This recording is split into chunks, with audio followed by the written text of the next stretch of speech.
హైదరాబాద్ కేపీహెచ్బీలో యువకుడి హత్య కేసును పోలీసులు 4 రోజుల్లోనే ఛేదించారు. పక్కా ప్లాన్ ప్రకారమే యువకుడిని గంజాయి బ్యాచ్ హత్య చేసిందని దర్యాప్తులో తేల్చారు. 8 ఏళ్ల క్రితం ద్రాక్షారామంకు చెందిన పవన్ కుమార్ అలియాస్ అయ్యప్ప ఓ యువతిని ప్రేమించాడు. వివాహానికి తల్లిదండ్రులు నిరాకరించి వెంకటరమణ అనే వ్యక్తితో పెళ్లి జరిపించారు. 6 నెలల నుంచి భార్యతో కలిసి వెంకటరమణ కేపీహెచ్బీలో ఉంటున్నాడు. ప్రేమించిన అమ్మాయి మళ్లీ కనిపించడంతో పవన్ ఆమెను కలవడం మొదలుపెట్టాడు. దీంతో భార్యను వెంకటరమణ మందలించాడు. దీంతో కక్షతో భర్త వెంకటరమణను పవన్ హత్య చేశాడు. ఉద్యోగం కోసం ఈ మధ్యన హైదరాబాద్ వచ్చాడు.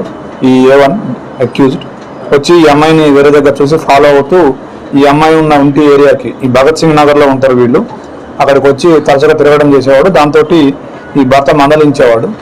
దాంతో ఆ భర్త మీద కోపం పెంచుకొని ఆ ఇన్సిడెంట్ జరిగిన రోజున 11th అంటే ఆదివారం రోజు నైట్ 11 o'clock ఆ టైంకి వాళ్ళ ఇంటి దగ్గరకు వచ్చి టచ్ ఆడుతూ ఉంటే అతను మళ్ళీ మందలించినాడు.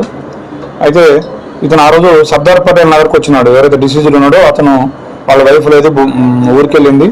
వాళ్ళ వైఫ్ సిస్టర్ వాళ్ళ భర్త ఉంటే ఆయన కూడా ఒక్కడే ఉంటే వీళ్ళిద్దరు వచ్చి అక్కడికి డిన్నర్ చేయడం కోసం వచ్చినప్పుడు అక్కడికి కూడా వచ్చినాడు ఇతను అక్యూజ్డ్. సర్దార్ పటేల్ నగర్ కూడా వచ్చి అక్కడ కూడా అతనితో గొడవ పెట్టుకున్నాడు. ఆ గొడవ పెట్టుకునే క్రమంలో ఇతను తిట్టగా ఈ వెంకటరమణ తిడితే మళ్ళీ వెళ్ళిపోయి మళ్ళీ ఒక 4 వ్యక్తులను తీసుకొని వచ్చి, వాళ్ళందరూ ఫ్రెండ్సే, అందులో ఒక 2 స్టూడెంట్స్ కూడా ఉన్నారు, ఒకతను ఎలక్ట్రీషియన్ కూడా ఉన్నాడు, ఒకతను జువెనైల్ ఉన్నాడు, అతని పేరు మనం చెప్పలేము. సో వాళ్ళని తీసుకొని వచ్చి ఇతను మాట్లాడుతూ ఉంటే ఆ గ్రిల్ ఉంది, ఆ గ్రిల్కి ఆనుకొని మాట్లాడుతూ ఉంటే పదునైన చాకుతోటి హార్ట్ పై ఒకే పోటు పొడిచినాడు. దాంతో అతను ఇమీడియట్గా ఒక 3-4 నిమిషాల్లోనే గుండెకి గాయం కావడం వల్ల చనిపోయినాడు. సో దాని మీద మనం కేసు నమోదు చేసినాము. 12వ తారీఖు సోమవారం ఎర్లీ మార్నింగ్ 3 గంటలకి కేసు నమోదు చేసి ఒక 4 అక్యూజ్డ్ A1 తప్ప మిగతా వాళ్ళందరినీ 13వ తారీఖు అరెస్ట్ చేసినాము. A1ని ఇవాళ మార్నింగ్ అరెస్ట్ చేసినాము, రిమాండ్కి పంపించినాము.